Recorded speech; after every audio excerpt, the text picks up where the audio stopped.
Obviously, Xi has started to act according to his own plan. Behind closed doors, the dictator has decided the future fate of the Russian Federation's region. Putin is watching this and is no longer hiding his panic, but he can't do anything about it. Right now, a juicy piece of Russia is passing into China's hands. What will happen next, and will the head of the Kremlin dare to resist? We'll find out in just a moment. Russia is losing the Far East, unofficially but in reality. Without any exaggeration, the Far East has become the most important factor in strengthening Russia's position in the world, our flagship in the new global economic reality. While the Kremlin is busy with the war, the region is quietly being divided up with neighboring China and North Korea.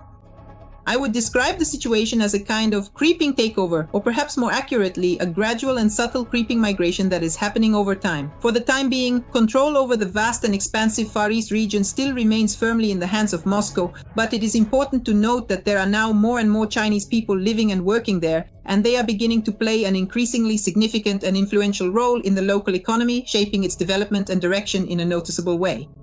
But today they play a major role in the economy, and tomorrow they'll play a major role in politics. More than 1 trillion rubles in investments from China. It sounds like help, but it's all about trade, not about developing the region. In China, they need to take advantage of Russian resources on the cheap. And accordingly, they will have that opportunity. And that's why I think this economic dependence of these regions on China will only continue to grow. Also, the Chinese have long ceased to be guests in Russia. The Far East is simply not needed, so it means it should be given to the Chinese. That's what they want, to make it denser. The Chinese can easily just come in, and no one here will resist anymore. There will be no one to resist, and nothing to resist with. According to various estimates, up to 2 million people live from Vladivostok to the Urals. This is called settling these territories with Chinese people, and in various forms at that. This includes both the migrants themselves and mixed marriages, from which children are born and families are formed. And accordingly, these regions are becoming more and more closely connected with China. Now, about North Korea. In the Far East, just in the past year, more than 15,000 North Koreans officially arrived, and unofficially up to 50,000. And that's not the limit yet. A total of 153,000 new labor contracts have already been ordered. There is a shortage of labor in Russia today because so many people were killed in the war. And accordingly, demographic problems still remain, so yes, there aren't enough of our own people. And in this sense, North Korea is an excellent supplier of labor resources because the people are disciplined and accordingly know how to march in step in every sense of the word. So it turns out that Moscow has handed over the region for temporary use. But why? Putin needs people whom, as he sees it, are easy to control. It doesn't matter even if it's not him personally, but through. That's why he's confident that these people won't start a revolution, won't protest against Moscow's actions. He thinks these are very convenient people, and it would be good if Russia were populated by just such convenient people. After all, not much can be achieved with our own people. But everything comes at a price. And the longer the Kremlin turns a blind eye, the more important the question becomes, who is really running the Far East? In reality, today, of course, Russia is, in the current geopolitical context, essentially a vassal state of China, a position that China primarily leverages in order to exert significant pressure on the countries of Europe. And we clearly understand that the true global confrontation, the real struggle for influence and power, is of course not simply between Russia and NATO, but rather between China and the United States, as well as between China and the nations of Europe. In this particular case, today's Russia can be compared to a loyal guard dog, one that faithfully obeys and follows all of its master's commands without question or hesitation. So what happens next? Can the Far East still return to real control by Moscow? Or is it the other way around? The influence of China and North Korea will only continue to grow. The influence of China and North Korea will only increase. And accordingly, China itself will decide whether it needs to formally take all of this under its control. Or if it's enough to have, well, today, complete economic control, and tomorrow that will become complete political control.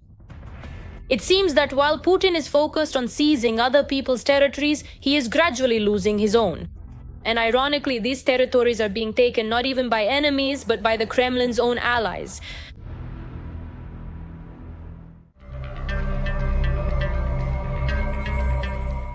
Tensions are reaching a critical point. The Russian Federation has finally fallen in the eyes of China. It seems that now Washington is closer to Beijing than Moscow is. Everything changed completely after the meeting between Donald Trump and Xi. Beijing and Washington are once again making contact, while Russia remains on the sidelines, without allies and without any influence. Xi has made it clear China is ready to talk to the US and is betting on stability, not on conflicts. China and the US can take on joint responsibility as great powers and work together to achieve greater and more concrete results for the benefit of our two countries and the entire world. Donald Trump and Xi have finally tightened the noose around Putin's neck. We agree that the sides, are stuck and fighting. And sometimes perhaps you have to let them fight. But he will help us and we will work together on Ukraine. Who would have thought the US and China, former trade rivals, now seem to be playing on the same team against Moscow? Sensational.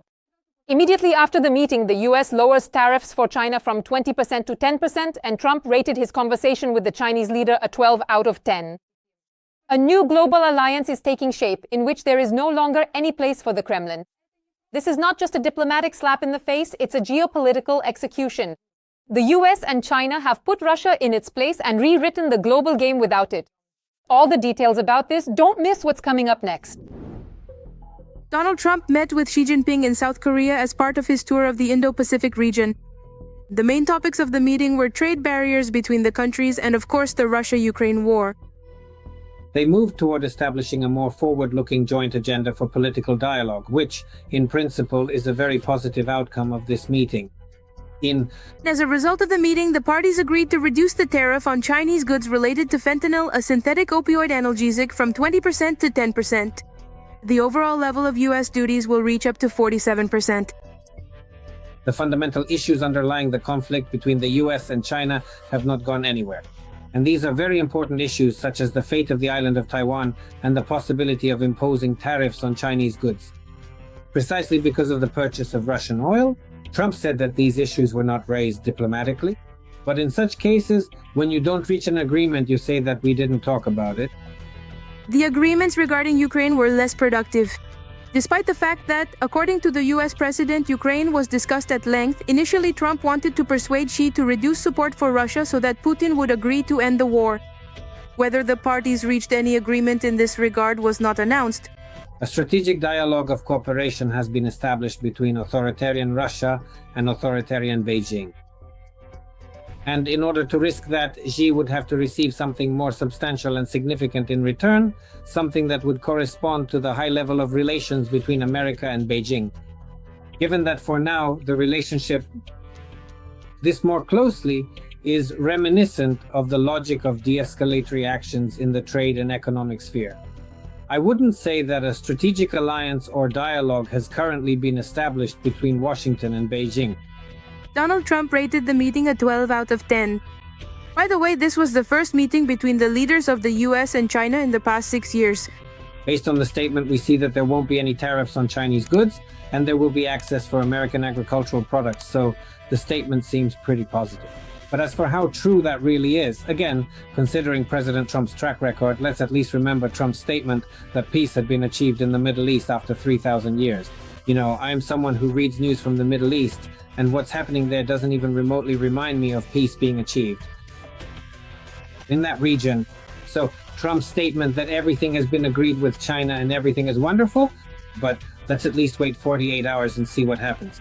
Trump said that he had agreed with Xi Jinping on a visit to China in the spring of next year. After that, a reciprocal visit by the Chinese leader to the US will follow.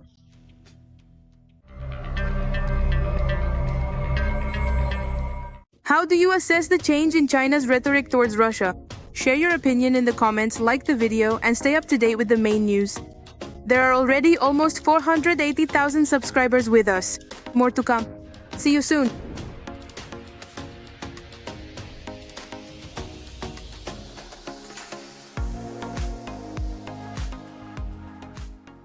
Every voice matters. Join our community, support independent journalism, and help us bring you the truth from Ukraine. Become a member of Ukraine Today. Join us now.